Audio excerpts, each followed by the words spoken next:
Season 2 of Vanguard Zombies introduces Tera Maledicta, a completely new zombies experience within the Vanguard Zombies experience. So how does this map compare to Duranfang? Does it make Vanguard Zombies worth playing? And will this change the community's thoughts on Vanguard Zombies as a whole? Let's get right into it.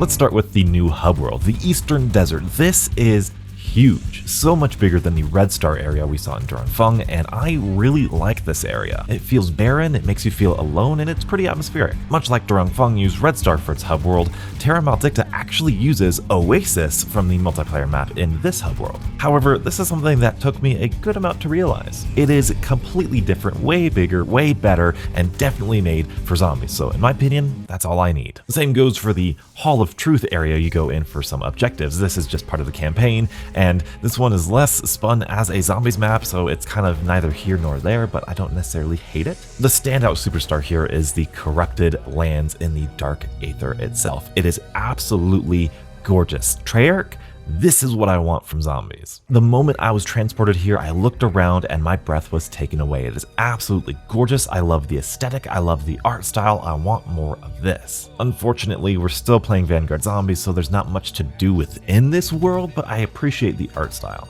Playing in these locations is refreshing after playing Duranfang for however long I did, but this core gameplay is still the Vanguard Zombies gameplay, so this isn't revolutionary in the slightest bit. Especially the new sacrifice objective. The sacrifice objective is just killing zombies before they can all be sacrificed to these little like weird body looking things. Fun fact though, if you fail all of these, you actually fail completely the entire game. The game ends. So I guess that does add some level of threat if you fail this objective, which is kind of nice. But the bread and butter has to be the Wonder Weapon and the main quest. Unfortunately, the way you get this Wonder Weapon and the way you beat this Easter egg is pretty simple. You find these rocks, you interact with them, it plays a quote, you go through an objective portal, you play the objective just like any other objective, it gets transported back, and that's it. You do that 3 times, you've completed the main quest. Now the stones are in different locations and yada yada yada, whatever. It's basically 3 portal objectives that aren't on the map and you've completed the main quest.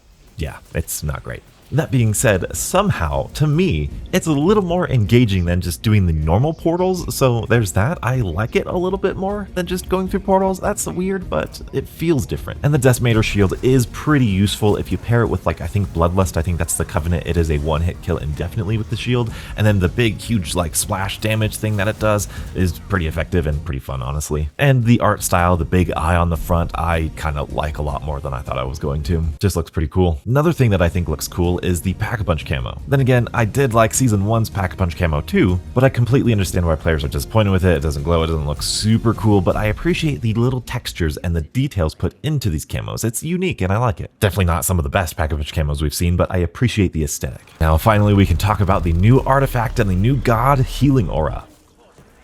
That's it, it's just Healing Aura. Yeah.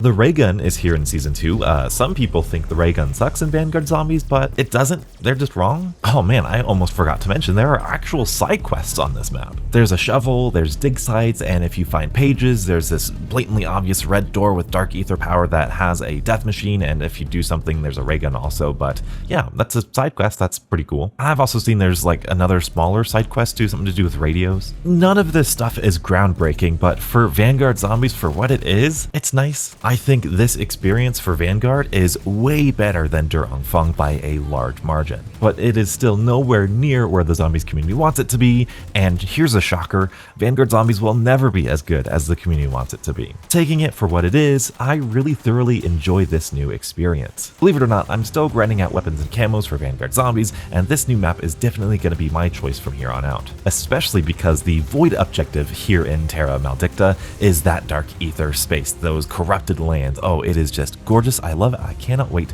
to grind out weapons there. So no, this isn't going to change your mind if you already didn't like Vanguard Zombies. If you didn't mind Vanguard Zombies, you might be pleasantly surprised here. But this is not going to save Vanguard Zombies by any stretch of the imagination, and that's perfectly okay with me. But if you do miss those classic zombies moments and you want to re-experience some of the hype, be sure to check out that video and stay beautiful.